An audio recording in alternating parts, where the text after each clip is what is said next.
Joining me now to discuss, ABC News Deputy Political Director Avery Harper, and our contributors, former Democratic Senator for North Dakota Heidi Heitkamp and former Director of Public Affairs for the Department of Justice in the Trump administration, Sarah Isger. Our own powerhouse roundtable here I see.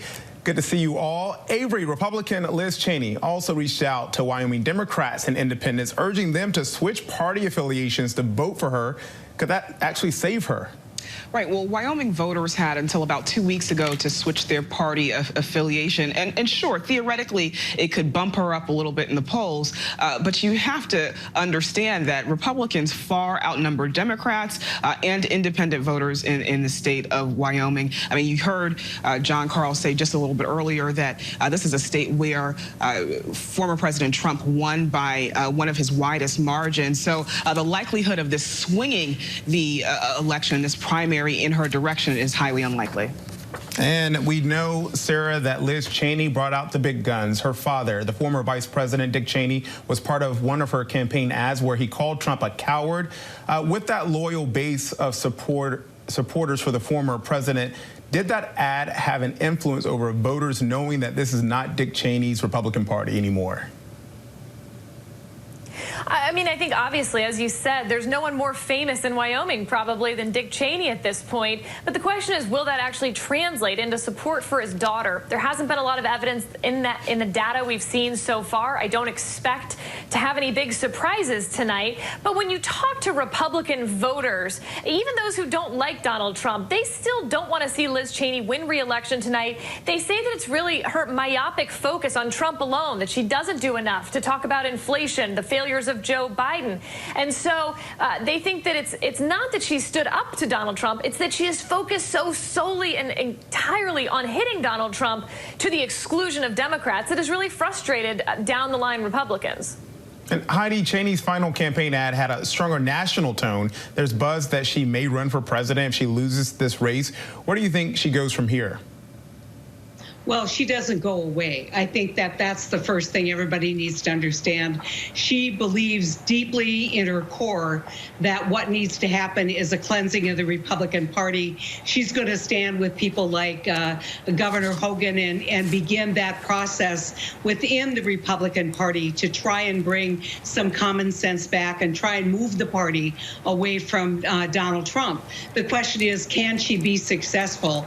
You know, Wyoming is a small state with a small population that is deeply supportive of this president. She's likely going to lose. Even if she got every Democrat in the state to vote for her, she's still likely to lose. But she's not going to lose her sense of integrity tonight. She's going to continue the fight. And I think the fight for her is a fight for the hearts and minds of Republicans across the country.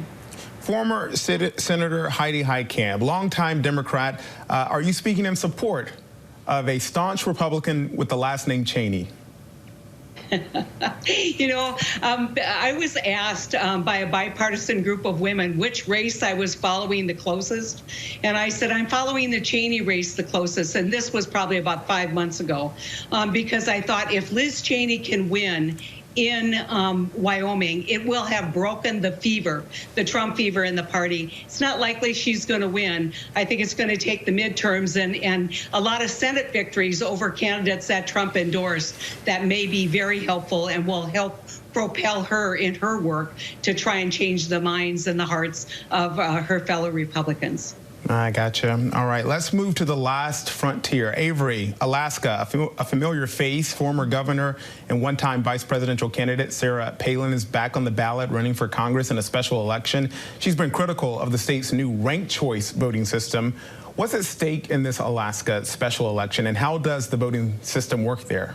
Right. Well, the sole House seat in Alaska is at stake tonight in tonight's special election to replace the late Congressman Don Young. And this ranked choice voting system is going to be the first big test. And it really only comes into play if no one candidate gets 50% of the vote, which in a crowded special election like this one is. This is probably what is going to happen. each round, the last place candidate will have their first place votes redistributed, and it will keep going until we get one candidate who has 50% of the vote. It's important to note that in Alaska, we are not going to get those results tonight. We are only going to get the first place results tonight, and it won't be until 15 days after the election that we are able to see what the ranked choice tabulation is. So we're going to be waiting for a while to see who is the winner of this special election. But we'll get some results. We'll take that. Heidi, also in Alaska, moderate Republican Senator Lisa Murkowski is taking on a Trump-backed challenger. What are her chances? Her chances are very good. In fact, I would love to see Lisa break the 50% mark.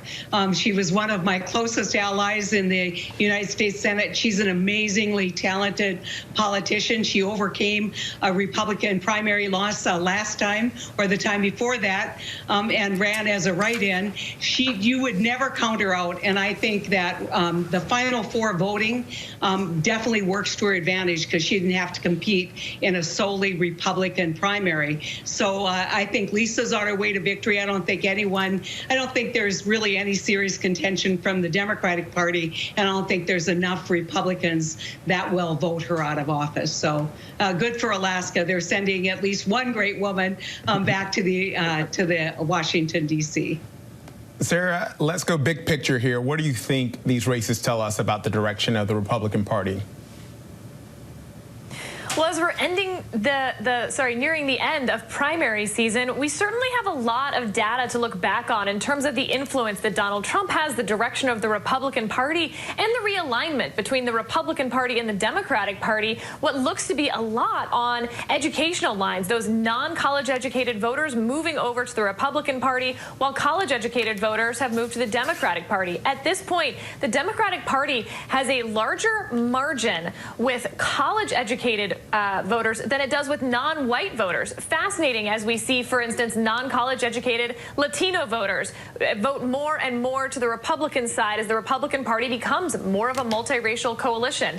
This primary season, unquestionably, Donald Trump did better than the other Republican leaders who tried to endorse folks like Pence or Cruz. But what we haven't seen is whether those Trump candidates will actually make it through the general election, which is the real test. Winning the primary is just step one. You actually have to get these people in office, and whether those Trump-aligned candidates can attract a general election crowd, that's the real test. Nearing the end of primary season, but we are just getting started, less than 3 months away from that November election day and those midterms. All right, Sarah Isgur, Avery Harper, Heidi Heitkamp, thank you all. Good to see you. Hi, everyone. George Stephanopoulos here. Thanks for checking out the ABC News YouTube channel. If you'd like to get more videos, show highlights, and watch live event coverage, click on the right over here to subscribe to our channel. And don't forget to download the ABC News app for breaking news alerts. Thanks for watching.